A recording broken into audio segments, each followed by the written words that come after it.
¿Qué tal, amigos? Muy buenos días. Esto es Radio INA. Nos encontramos aquí en la conducción de este espacio. Mi compañera Yuriria Contreras desde la cabina y un servidor, Juan Stack. Conaculta y el Instituto Nacional de Antropología e Historia los invitan a acompañarnos en esta emisión en la que hemos invitado al antropólogo Víctor Hugo Villanueva Gutiérrez. Bienvenido, antropólogo, gracias por estar aquí. Gracias por la invitación, muy buenos días. Buenos días. Y con él vamos a platicar sobre el proyecto que lleva por nombre Atlas de los Sistemas Normativos Indígenas en México. Víctor Hugo Villanueva es originario de Chihuahua, aunque actualmente trabaja aquí en la Ciudad de México. Ya nos platicará dentro de la conversación acerca de sus actividades, porque se ha trasladado, ido y venido. Víctor Hugo, para empezar, pues vamos a definir de qué estamos hablando.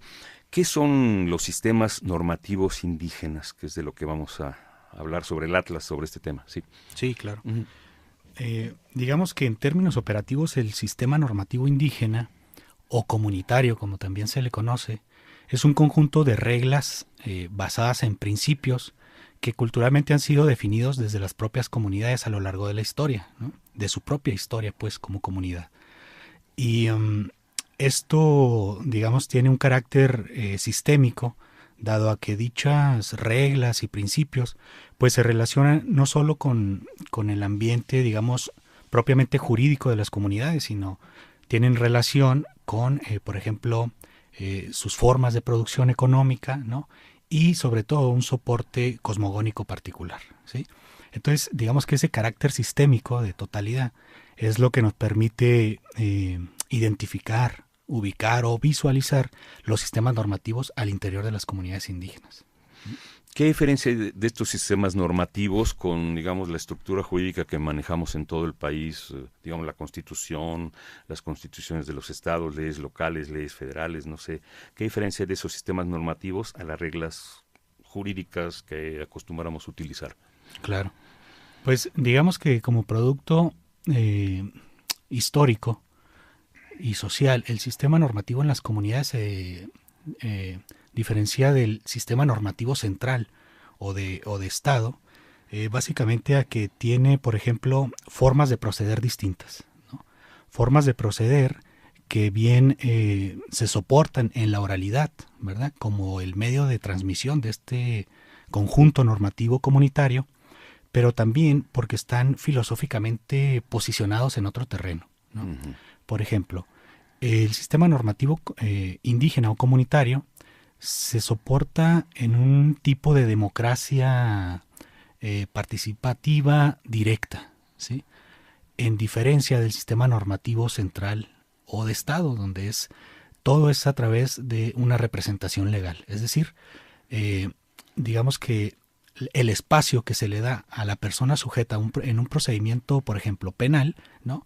Es siempre a través de un representante, y en las comunidades no. En las comunidades, las personas sujetas a algún procedimiento intracomunitario tienen que ser ellos mismos los que se presenten frente a la junta indígena o a la asamblea para dirimir el asunto, ¿no? Uh-huh. Entonces, digamos que ya en términos filosóficos y políticos, pues eso nos posiciona en una diferencia muy marcada, que nos habla incluso de una cultura política distinta. Te pregunta Yuriria si los sistemas normativos es lo que antes llamábamos usos y costumbres. Sí, digamos que esa categoría de usos y costumbres tiene su origen en las leyes de Indias, ¿no? Entonces, desde aquel entonces, en la época del virreinato, se planteaba el reconocimiento de los usos y costumbres de los pueblos y comunidades indígenas, en tanto estos no trascendieran, por ejemplo, la estructura organizativa virreinal, ¿sí? Y desde allá venimos arrastrando esta categoría, arrastrando también con ello o digamos permitiéndole que persista una diferencia conceptual muy profunda, en el sentido de que por sistema normativo entonces se va a entender lo que decíamos ahora, ¿no? Un conjunto de reglas fundadas en principios culturalmente definidos y que, digamos, soportan la convivencialidad al interior de la comunidad, y es sistémica en tanto que no son prácticas aisladas las unas de las otras. Uh-huh. Y la categoría de usos y costumbres te deja de manera aislada, ¿verdad? La posibilidad de visualizar al interior de las comunidades una práctica sistémica del derecho, ¿no? El uso y costumbre no, el uso y costumbre te remite a la tradición o a la fiesta, ¿no? O a ciertas reglas que pueden ir cambiando según el estado de ánimo, por ejemplo, de la autoridad comunitaria, pero no te permite posicionar esta realidad comunitaria en términos equivalentes, ¿verdad?, frente al sistema normativo central o de Estado. ¿Todos los estados de la República reconocen la normatividad legal de los pueblos y comunidades indígenas? A la fecha, solo 26. Ajá. Solo 26, y los estados restantes pues están en vías de reconocer, digamos, la diferencia cultural en el término de los sistemas normativos, dado por ejemplo, a la constante migración, ¿verdad?, que los integrantes de pueblos y comunidades indígenas hacen a distintas ciudades y a distintos estados, ¿no? Esto implica que, por ejemplo, estados en los que a la fecha no se contabilizan pueblos originarios, ¿verdad?, como parte de sus ciudadanos, por efecto de la migración, están entonces ahora, digamos, viéndose impactados por ello, y con la necesidad de generar normatividad a través de la cual se le reconozcan los derechos a los integrantes de estas comunidades en situación de migración, ¿no? ¿Nos podrías poner un ejemplo concreto, algo que tú hayas vivido, que hayas analizado, estudiado de cerca, de cómo se conviven estos dos sistemas jurídicos o normativos, como los quieras llamar? Sí, bueno, hemos encontrado que, digamos, los sistemas normativos indígenas o comunitarios están en una relación constante con el sistema central, ¿sí? Para bien o para mal. Es decir, hay ocasiones en las que se niega el contexto de pluralidad normativa en el que estamos, porque el sistema central no reconoce que algunas prácticas comunitarias no representan, por ejemplo, delito alguno, ¿verdad?, al interior de la comunidad. Sin embargo, digamos que el sistema central va definiendo entonces qué delitos, qué hechos, ¿verdad?, se pueden considerar como delitos, ¿no?, al interior y al exterior de las comunidades indígenas. Y entonces, cuando el sistema central hace esta definición, por ejemplo, de delitos graves o delitos menores, les permite al sistema normativo indígena resolver sobre delitos menores, ¿no? Sobre delitos graves no le permite resolver, aunque en las comunidades indígenas, esto es dato etnográfico, hemos encontrado que lo que para el Estado central es delito grave, es posible que se resuelva dentro de las comunidades a través de su propio sistema normativo. Entonces, digamos, a lo largo del proceso histórico colonial y desde el establecimiento del Estado moderno mexicano, los pueblos y comunidades indígenas han retomado, ¿no?, algunas instancias jurídicas propuestas por el Estado.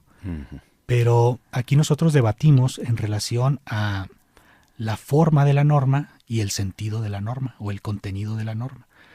En este sentido, en términos conceptuales, lo que planteamos nosotros es que precisamente hay una adaptación de la forma de la norma o de las instancias jurídicas estatales, pero el sentido comunitario, ¿verdad?, reviste a esta forma de la norma y le da otro cariz, ¿no? Por ejemplo, la cárcel en las comunidades indígenas. En Chihuahua, en la cultura rarámuri, en muchas de las comunidades que todavía tienen, digamos, su sistema normativo muy firme, hemos encontrado que efectivamente en las rancherías cabeceras, que es donde generalmente se encuentra el albergue o la escuela primaria, se encuentra la tienda Diconsa, ¿no?, una tienda de abarrotes, y también la capilla o el templo, ¿verdad?, que le da, digamos, cierta identidad residencial a la comunidad. Es un espacio sacralizado, ¿no?, en donde se llevan a cabo festividades como Semana Santa, como por ejemplo el Día de la Virgen de Guadalupe o el 2 de febrero, etcétera, ¿no? Depende pues el calendario agrícola ritual de cada una de las comunidades. Y esto es lo que constituye una cabecera, una ranchería cabecera en la Sierra de Chihuahua. Ahora, esta cabecera cercana, esta cabecera tiene también otro edificio, ¿verdad? Que se localiza cercano ya sea a la capilla o incluso a la tienda comunitaria. Y a esta le llaman cárcel, ¿no? Uh-huh. O incluso también, digamos, hay una mutación lingüística ahí y le pueden llamar también comerachi, como el lugar de la comunidad, ¿sí? Uh-huh. Entonces este lugar de la comunidad... perdón, ¿esto quiere decir que el concepto cárcel no existe en Rarámuri? No existe. Entonces hacia allá vamos. Entonces este lugar, ¿verdad?, que se llama comerachi, puede fungir como bodega de la comunidad, como lugar de reunión, ¿no?, o como cárcel. ¿Pero qué implica que funcione como cárcel? Pues implica precisamente que la forma de la norma ha sido captada por la comunidad, ¿no? Y entonces la propia comunidad tiene su cárcel. Pero el sentido, ¿verdad?, que se le da al hecho de tener ahí esta forma de la norma, esta instancia que es la cárcel, tiene precisamente otro significado, ¿no? Y el significado es precisamente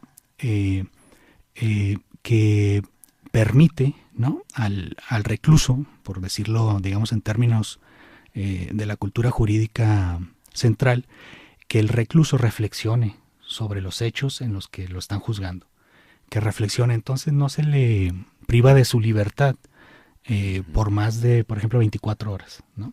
Él puede estar ahí reflexionando durante 8, 9 horas, ¿no? Y posteriormente le permiten salir y presentarse ante la junta de la comunidad y exponer, ¿no?, lo que pensó al interior de la cárcel.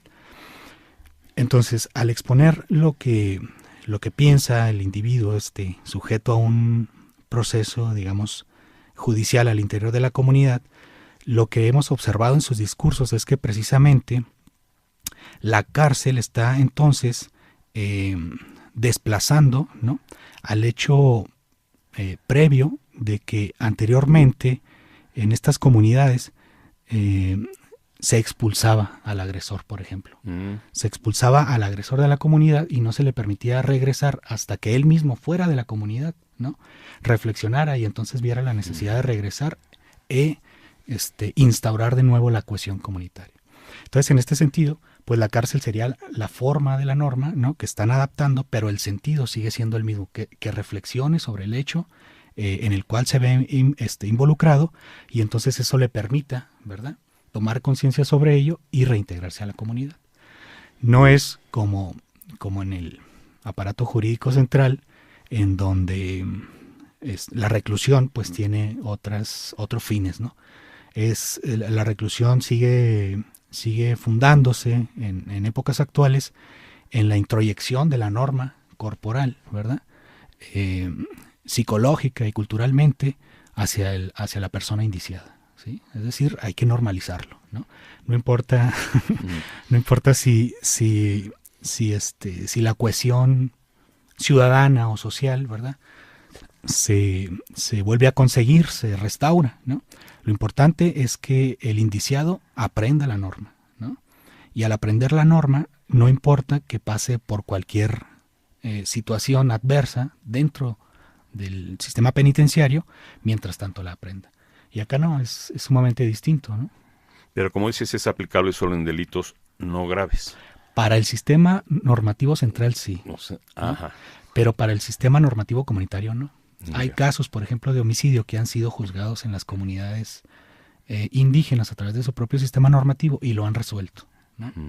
Y una de las formas en las que lo han resuelto es que precisamente el homicida, por así decirlo, queda, digamos, en el entendido de que tiene que hacerse responsable por su familia propia y también por la familia del doloso, ¿no? Claro, porque si a él lo meten a nuestra cárcel, etiquetándola así, 2 familias se quedan en el desamparo, la del homicida y la del asesinado, digamos. Así es. Ajá, entonces la ley contempla otra solución para ese problema. Bueno, Como dijimos al principio, íbamos a hablar sobre el Atlas de los sistemas normativos indígenas en México. ¿Qué antecedentes tenemos de este proyecto de hacer un atlas, o por qué es necesario hacer un atlas de todo el país sobre este tema? Sí. Bueno, nosotros vimos la necesidad de contar con un documento de este tipo, precisamente porque la experiencia del peritaje antropológico a lo largo de estos 10 últimos años, por decirlo menos, nos indica que al momento de llegar a una resolución de un conflicto por medio del sistema normativo central, en su mayoría, aunque hayamos participado en la elaboración de la argumentación jurídica, antropólogos o especialistas de la cultura, este tipo de argumento no se toma en cuenta, ¿no? Se desecha, y entonces las sentencias, a lo más que llegan a argumentar en términos de la diferencia cultural del indiciado, en este caso de una persona indígena, es a definirlo como atrasado mental, como pobre, como marginado, ¿no? Como una persona que no fue a la escuela y que por tanto no entra dentro de la media nacional, ¿no? Como ignorante, pues, ¿no? Y entonces, en base a eso, disminuyen la penalidad o excarcelan a las personas, ¿sí? Pero el contenido cultural, pues, de la argumentación que se presenta a través de un peritaje antropológico, pocas veces ha sido considerada, ¿no? En realidad, pocas veces ha sido considerada. Y haciendo la revisión de todas estas sentencias en las que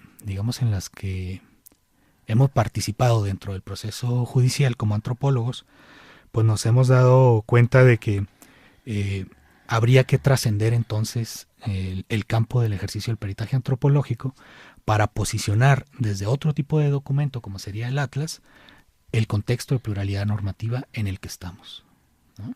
Entonces, en ese sentido, un poco ese es el antecedente.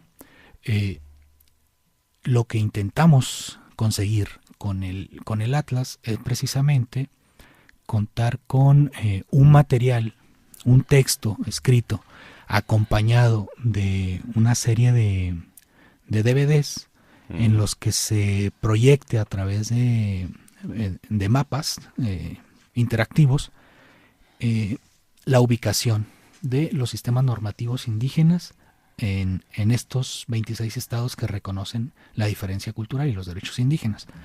Ahora, digamos, eso es lo que esperamos nosotros, ¿no? ¿A qué nos vamos a enfrentar cuando, por ejemplo, presentemos este material, ¿no? Pues nos vamos a enfrentar precisamente a que hay una ideología muy fuerte todavía dentro del aparato normativo del Estado, en el que se justifica, ¿no? Se justifica de alguna manera el ejercicio monopólico, ¿verdad?, de la creación de legislación y su ejecución por parte del Estado Nacional. Entonces, digamos que con el Atlas, posicionando el contexto de pluralidad normativa, lo que intentamos hacer es abrir un poco ventanas, ¿no? Ventanas para que la ideología jurídica central mexicana, ¿no?, se permita observar este contexto de diversidad.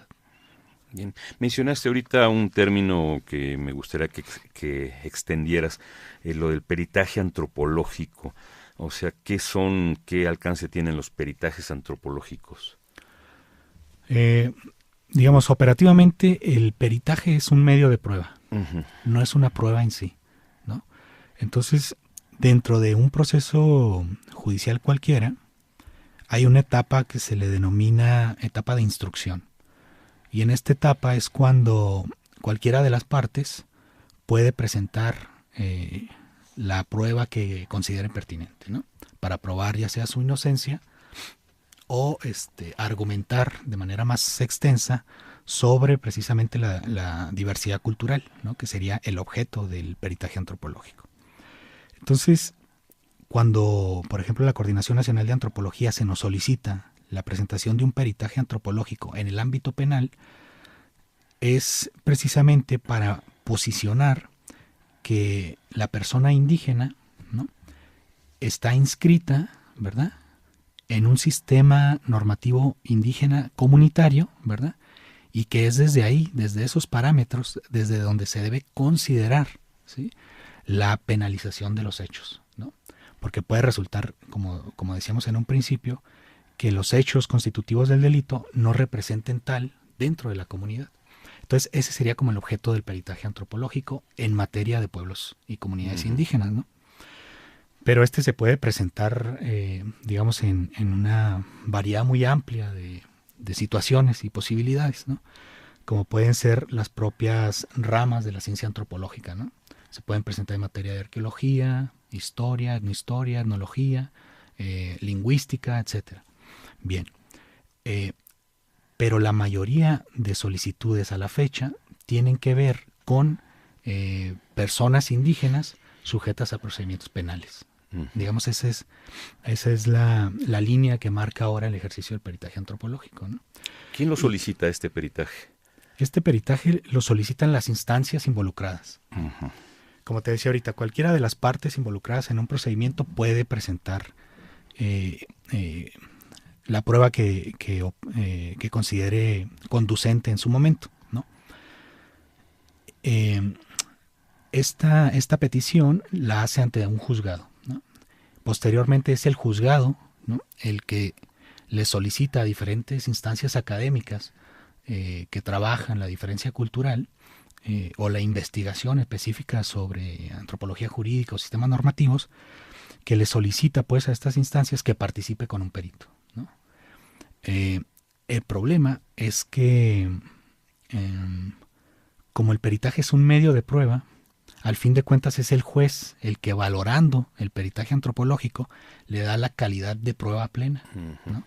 Entonces muchos peritajes se quedan a la mitad del camino, por así decirlo, Sí, ¿no? porque son a criterio, a juicio del juez. Exacto. Y aunque ellos dicen que todas sus valoraciones son sistemáticas y objetivas, ¿no?, en realidad nosotros, digamos, como estudiantes de la cultura, sabemos que detrás de toda sistematicidad, toda objetividad, hay un acto subjetivo, ¿no?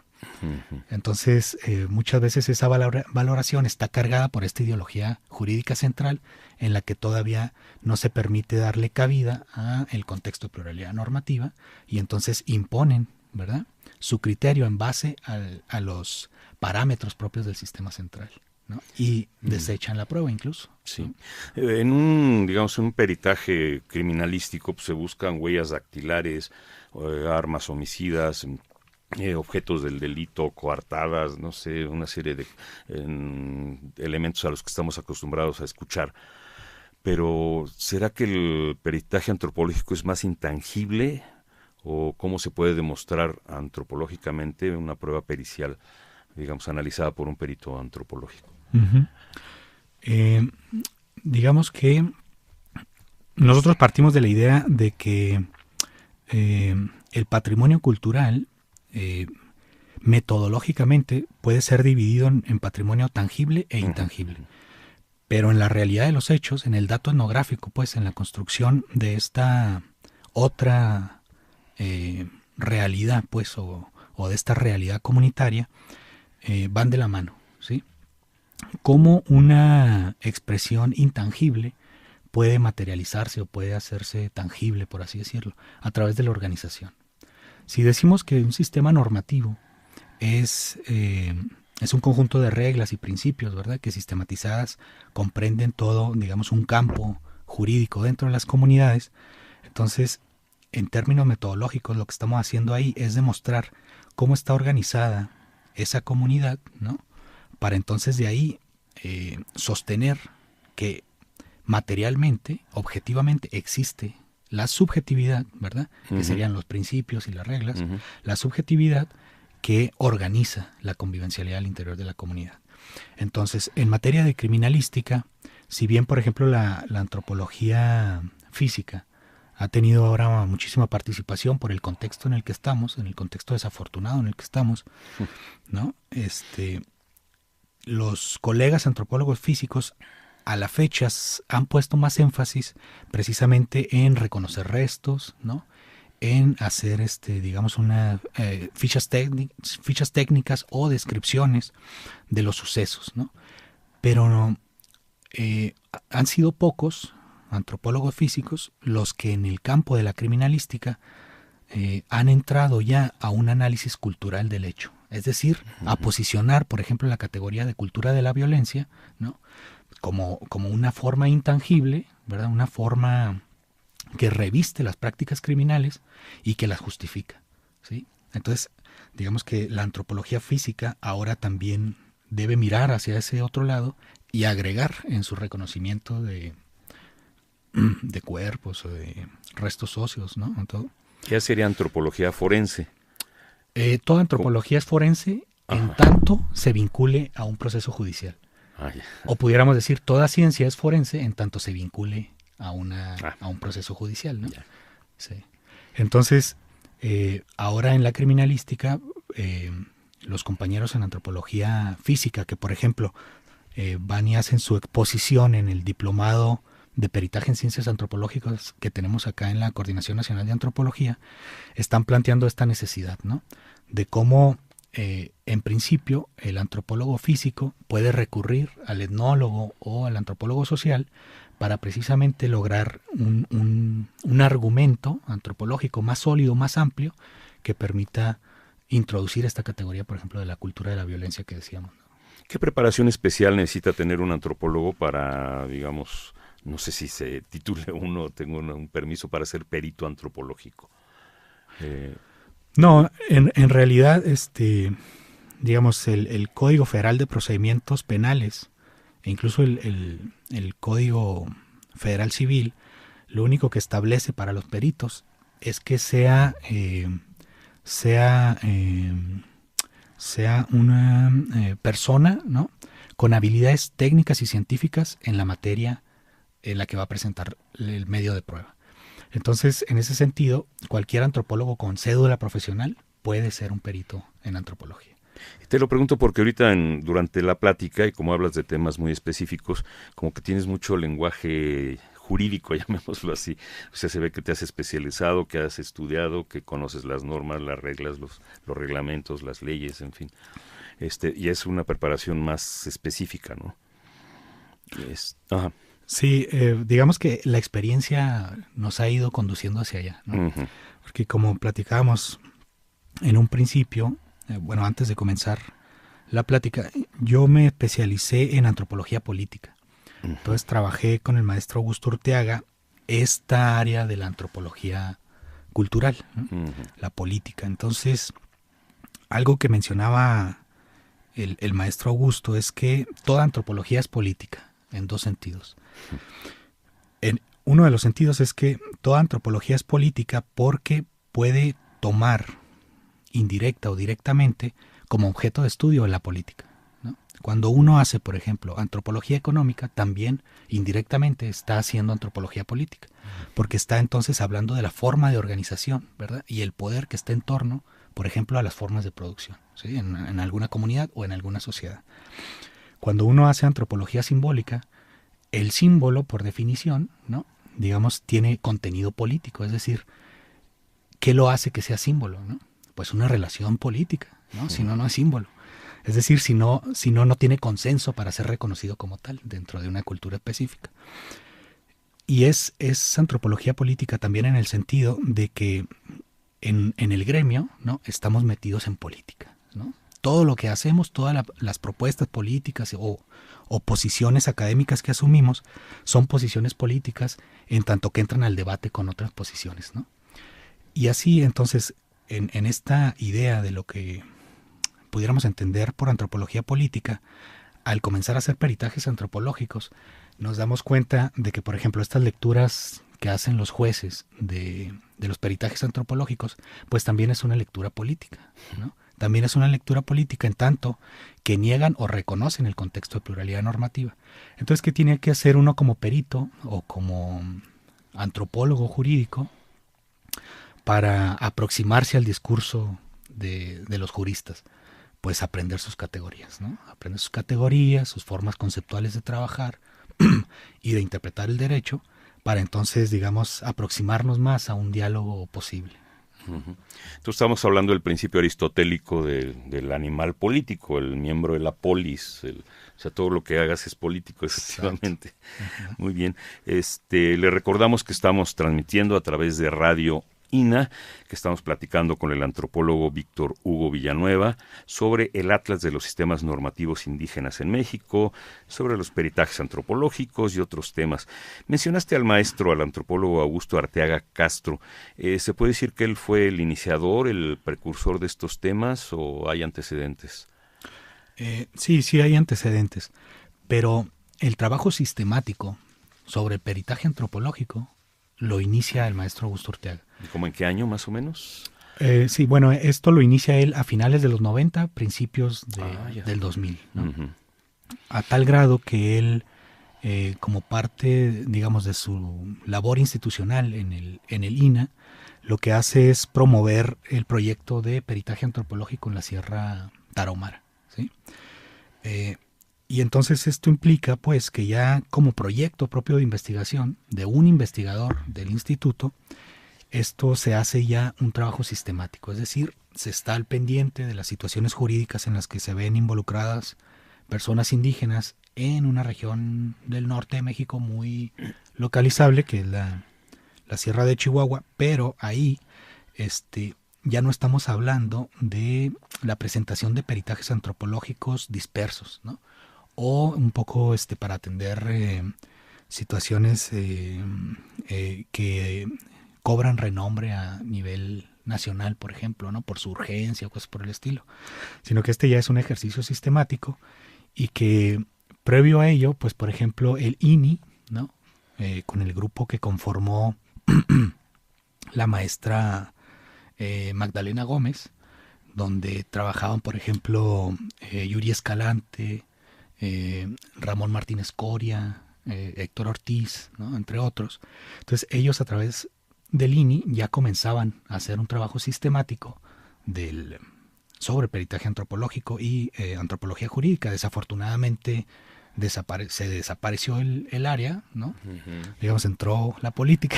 La política ¿no? Otra vez. Se desapareció el área y entonces lo que es ahora CDI, si bien sigue implementando la realización de peritajes antropológicos, el único espacio donde hay sistematicidad para su ejecución y su análisis, ¿verdad? A la fecha, es el Instituto Nacional de Antropología e Historia. Uh-huh. ¿Sí? Entonces, digamos, eso nos lleva a convocar a estos colegas, ¿no? Que ya tienen experiencia en la materia y que puedan participar con nosotros en la conformación de este atlas etnográfico de los sistemas normativos. ¿Cuáles son las características que se están proyectando para este atlas? O sea, ¿por qué un atlas y no otro tipo de documento? Sí, bueno, nosotros decimos que el atlas hace diferencia, por ejemplo, de un catálogo en términos de que a nosotros no estamos pensando en hacer una etnografía de la totalidad del sistema normativo de alguna comunidad perteneciente a un pueblo indígena en particular, ¿no? Sino que precisamente lo que queremos hacer es posicionar estudios de caso, situaciones jurídicas concretas que se han dado en las comunidades y en las que hemos tenido participación, ya sea como peritos, como asesores de las comunidades, como investigadores, ¿no? Cercanos al asunto, y posicionarlas en el atlas, ¿no? Como ejemplo de que en una comunidad específica, por ejemplo, el pueblo Rarámuri, ¿no? Están vigentes todavía los sistemas normativos comunitarios y resuelven conflictos al interior de la comunidad. En este sentido, lo que intentamos es que el juzgador, ¿verdad?, tenga este primer dato y que esto le provoque entonces, al momento de involucrarse en un asunto de diferencia cultural, le provoque entonces recurrir a un especialista para que entonces el especialista estudie sobre la situación concreta que se está atendiendo en ese momento, pero ya con la referencia que nosotros estamos proponiendo. ¿De qué número estaremos hablando de sistemas de comunidades indígenas? ¿De decenas, de centenas? O sea, ¿cuántos grupos puede abarcar este atlas? Claro. Lo estamos pensando en varias etapas como proyecto, ¿no? Entonces, esta primera etapa, que comprende la publicación del primer volumen, está pensada para 26 comunidades de 26 pueblos indígenas distintos a nivel nacional, ¿no?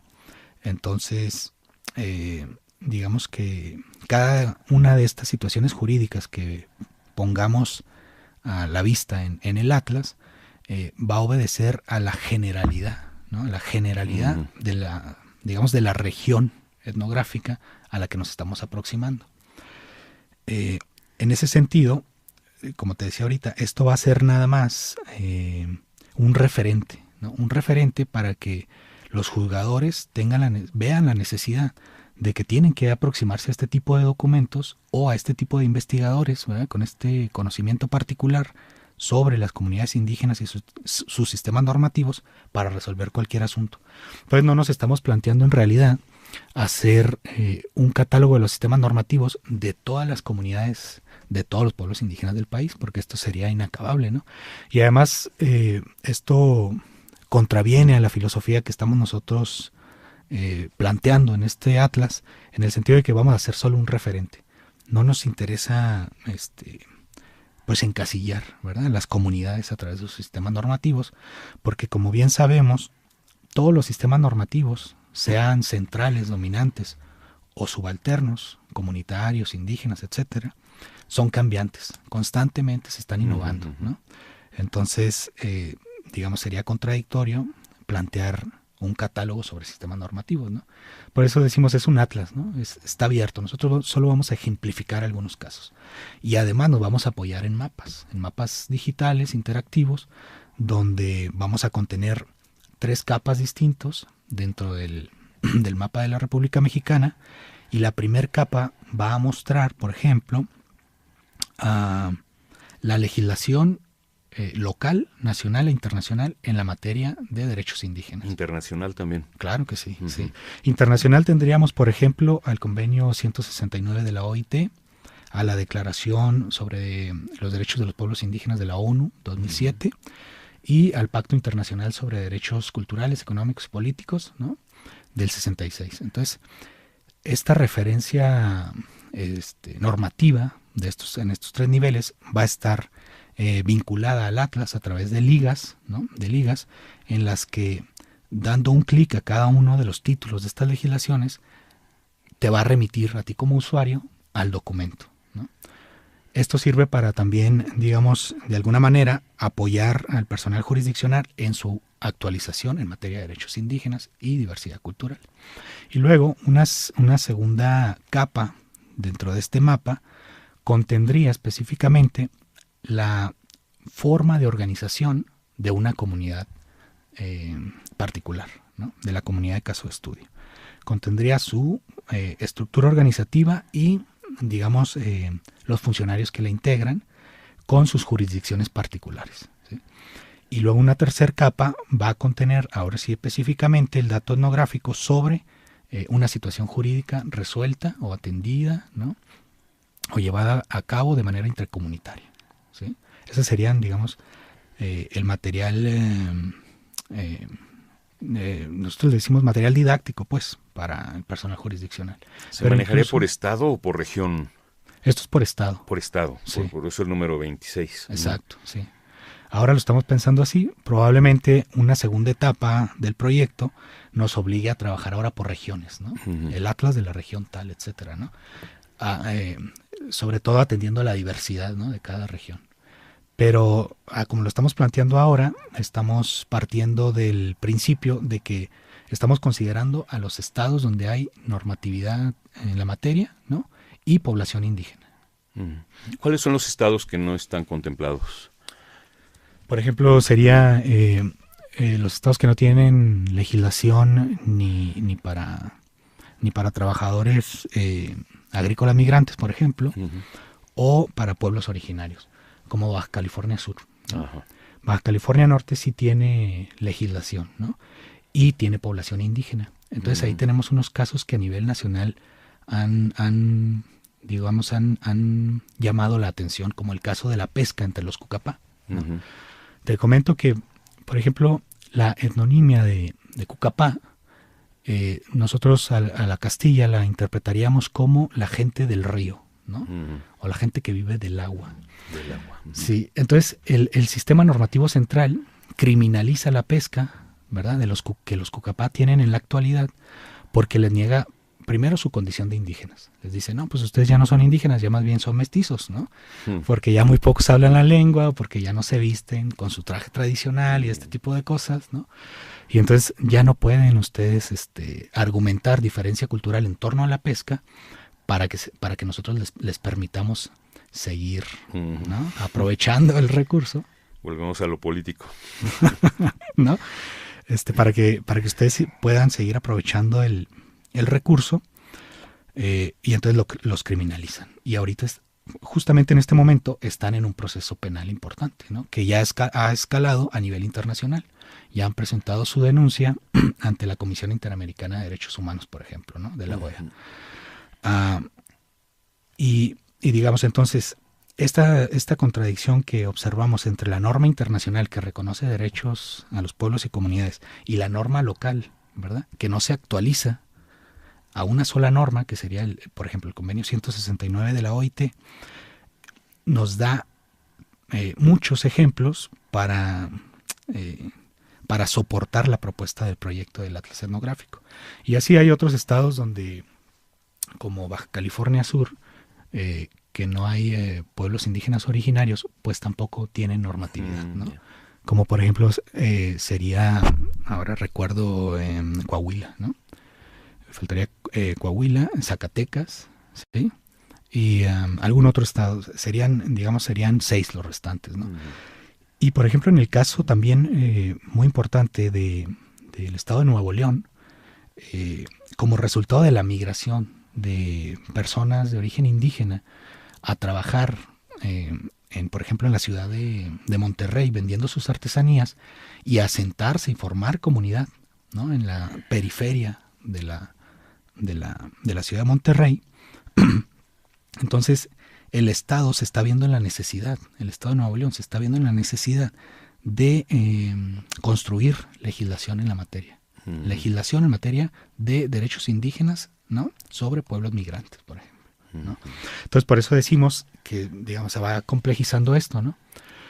Y también se va complejizando en materia de que están apareciendo nuevas expresiones muy sólidas de sistemas normativos comunitarios que no necesariamente están presentes en comunidades indígenas. Y entonces, ahí el criterio de que, que te comentaba, de que solo los estados con legislación en materia indígena entran en esta primera etapa, se tendría que reformular. ¿Por qué? Porque efectivamente, como sucede ahora en Guerrero, por ejemplo, o en Oaxaca, en Chiapas, pero sobre todo, digamos, a nivel nacional está cobrando mucha relevancia el estado de Guerrero en este sentido. En Guerrero, la legislación estatal reconoce los derechos indígenas y la diversidad cultural. Pero resulta que estando en Acapulco, ahora fuimos a hacer unos peritajes por allá, nos dimos cuenta que en algunas de las colonias populares y periféricas del puerto de Acapulco, se están ahora consolidando sistemas normativos comunitarios para la autodefensa, por ejemplo, y la seguridad pública.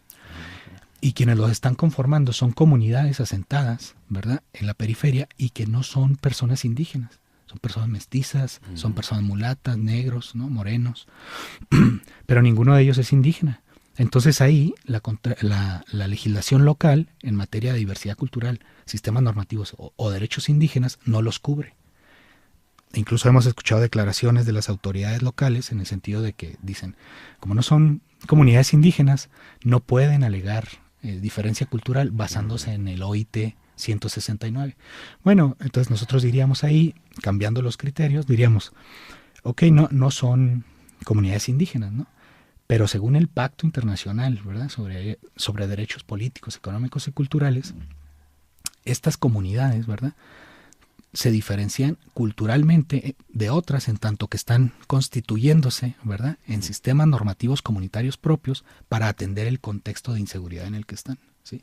Y entonces esto les da otra, digamos, otra categoría jurídica, ¿verdad?, a este tipo de asentamientos periféricos en los que se les reconozca el ejercicio de un sistema normativo para los fines, digamos, que ellos determinen, ¿no? Sí, claro, en Costa Chica, por ejemplo, conviven mestizos, indígenas y negros, y no se pueden considerar como etnias diferentes. Todos conviven, son una sola comunidad, aunque tengan esa diversidad. Claro. Ajá. Para un peritaje en Chihuahua hicimos una etnografía sobre una comunidad multiétnica, ¿no? Y entonces esta comunidad multiétnica está conformada por mestizos, Odami, que serían tepehuanes del norte, y Rarámuri o Tarahumar, ¿no? Pero todos confluyen, por ejemplo, en términos de ritualidad, todos asisten y reconocen ciertas prácticas singulares, propias pues de su comunidad, por ejemplo, en los días de la Semana Santa, ¿no? En los días de Reyes, en los días de fin de año, etcétera, ¿no? Total que esta convivencia pues los ha llevado a constituirse como una comunidad multiétnica, claro, ¿no? Que aunque hablan lenguas distintas se reconocen como colectividad. ¿No? Bien, tú has participado como antropólogo, te pregunta Yuriria, en la solución de este tipo de problemas. ¿Nos pudieras dar algunos ejemplos?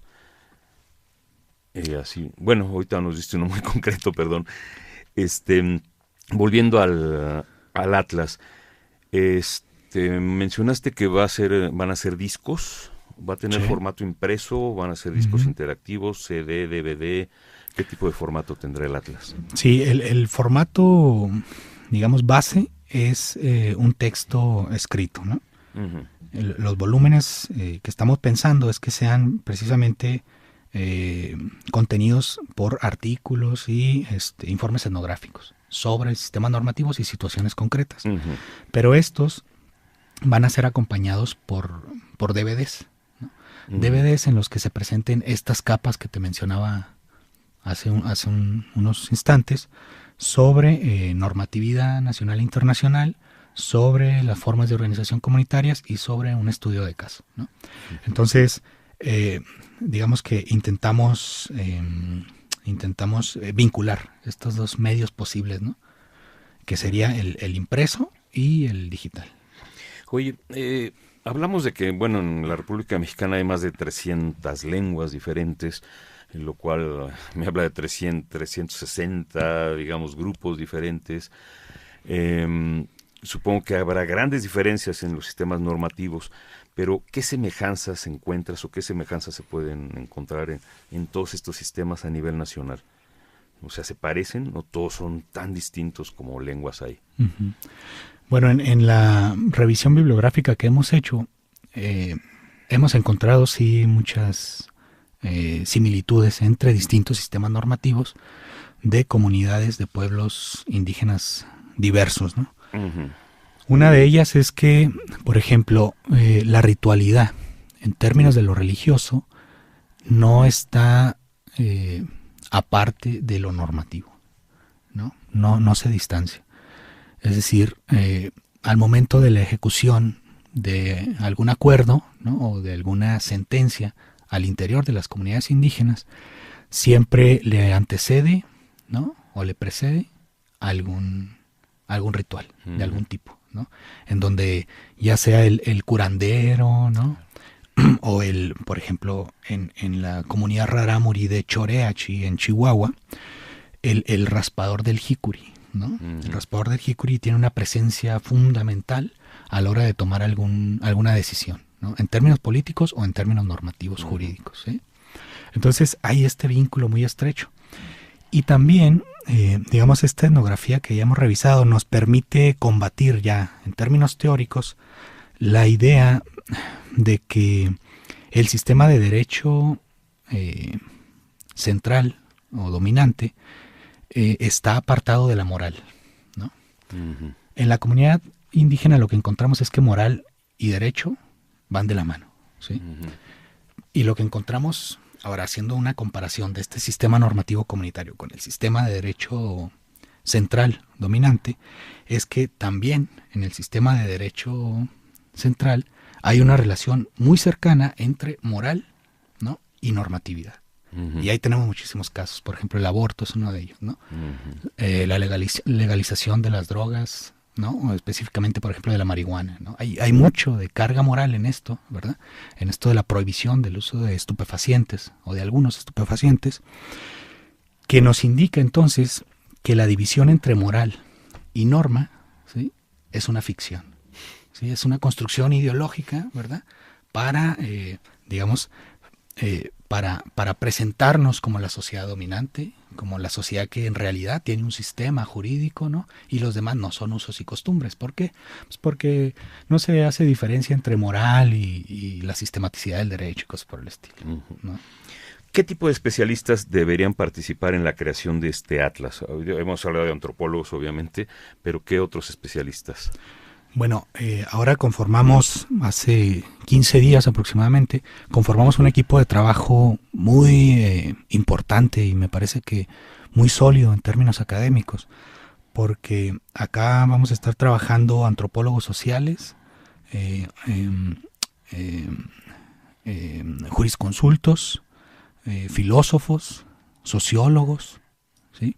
Entonces, la idea es precisamente que, digamos, esta pluralidad de disciplinas trabajando para un proyecto en específico con una filosofía en particular, ¿verdad?, para posicionar los sistemas normativos comunitarios, nos permita tener visiones distintas.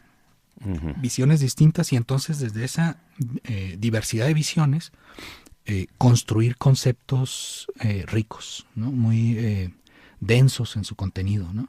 Porque entonces el antropólogo se va a permitir dialogar directamente con un jurisconsulto, ¿no?, con un doctor en derecho, por ejemplo, ¿no?, o con un filósofo en derecho, ¿no?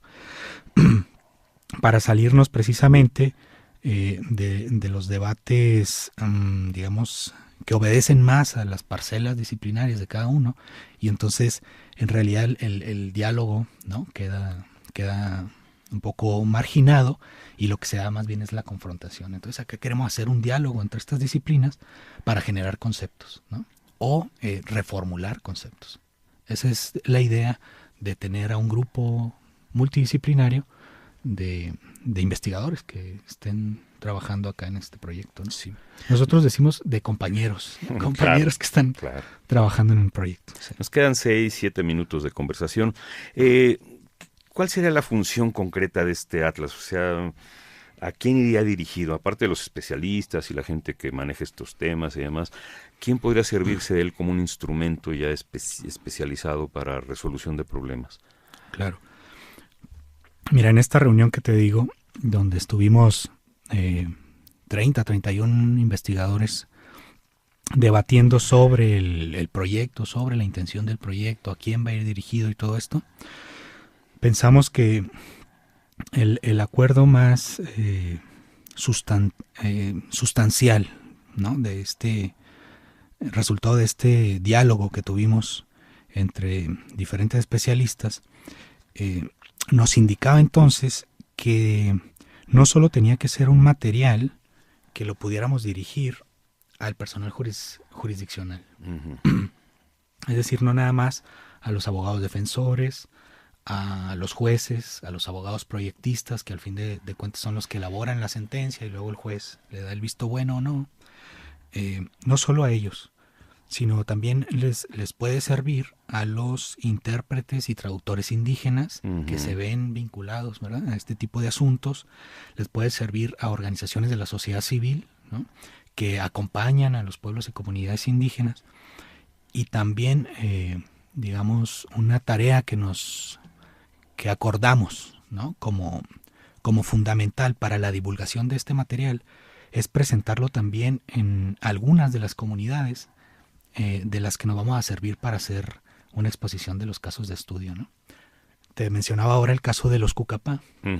Entonces, yo les comentaba en esta reunión que imagináramos una reunión con la comunidad Cucapá en la que, además de presentarles el material que vamos a elaborar, les pudiéramos proporcionar otros datos que les sirvieran a ellos para demostrar cómo efectivamente es que la pesca es una práctica constitutiva de su ser culturalmente diferenciado.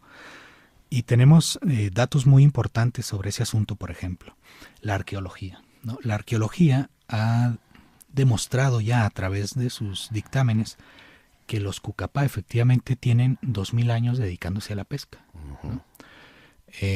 Se han encontrado restos de la curvina, que es el pez que aprovechan ellos en el delta del río Colorado. Es el pez que han estado utilizando desde tiempos previos a la constitución del Estado Nacional Mexicano, por ejemplo, ¿no? Sí, de la conquista y de todo, ¿no? claro. Entonces, es decir, estamos pensando pues que, así como decíamos en un inicio, hay que trascender el ejercicio del peritaje antropológico, también hay que trascender el campo de lo jurídico en términos de a quién va dirigido este material, ¿no? Si bien sí va dirigido muy específicamente al personal jurisdiccional, también a toda, digamos, a esta sociedad civil que se ve involucrada de alguna manera en asuntos penales o jurídicos, pues en general, ¿no? ¿Qué plazos se tienen contemplados? O sea, ¿qué tiempos para producir este atlas o cada etapa de este atlas? ¿Hasta dónde piensan llegar? O actualizar, o en fin. Claro. Digamos, esta primera etapa la tenemos pensada para su conclusión en diciembre de 2015.